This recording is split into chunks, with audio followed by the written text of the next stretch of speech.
আসসালামু আলাইকুম, সবাই কেমন আছেন? দেখতে পাচ্ছেন এটা হচ্ছে টেকনাফ কক্সবাজার এলাকার পাহাড়ি এলাকা। মাঝে মাঝে দেখেন এই পানের চাষ করা হয়, কালো বেড়া দেওয়া আছে।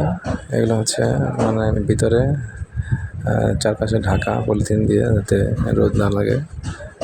পানের চাষ করা হয় এখানে হচ্ছে। পান যদি চাষ করে তাহলে ছায়া যেন থাকে, সেভাবে ব্যবস্থা করা হয়। পানের সাথে সবাই আমরা পরিচিত, আসলে যেটা আমরা পান খাই বাজারের দোকানে, ওইটা হচ্ছে পান।